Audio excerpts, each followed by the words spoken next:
bilan de cette journée? C'est un bilan provisoire parce que nous sommes à mi-journée, il n'y a eu que 4 rassemblements, donc on n'est pas encore à faire le décompte total, mais je pense que notre journée sera une réussite dans la mesure où à coup sûr il y aura eu plusieurs dizaines de milliers de manifestants dans les rues à l'appel de la seule CGT, avec des sections syndicales d'entreprises qui sont dans une lutte unitaire, qui parfois, et c'est une bonne chose, se sont saisis de la proposition de la CGT pour manifester ensemble, au-delà des différentes étiquettes syndicales. Et je pense qu'à notre manière, nous jouons notre rôle d'avertissement, d'alerte à l'égard des pouvoirs publics. Il y a urgence sur la question de l'emploi et d'alerte en direction du patronat qui ne pourra pas prétendre, ou qui ne pourra plus prétendre, obtenir par la négociation les mêmes dispositions que celles que le patronat attendait sous l'ancien gouvernement.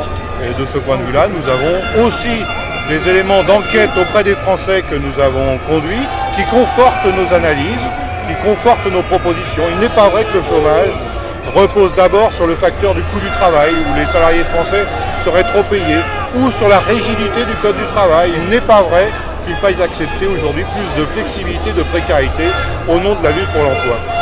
Quand un ministre dit que la question du coût du travail n'est plus un tabou... Oui, c'est sans doute plus un tabou, mais on est prêt à en discuter justement pour faire la démonstration qu'en aucun cas, ça n'est le facteur qui explique les décisions de fermeture, de sites, d'activités, de réorganisation.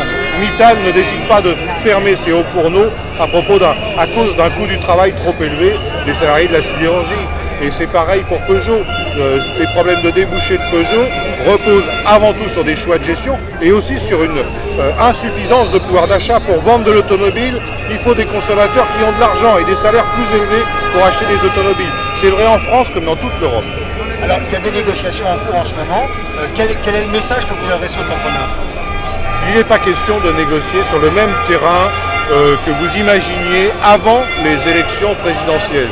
Si une majorité des salariés de notre pays a contribué à un changement de président de la République, c'est bien pour avoir des changements dans les politiques économiques et sociales. Donc n'attendez pas de nous d'accepter par la négociation des clauses qui ont été rejetées via les élections politiques.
Portez le SMIC à 1700 €.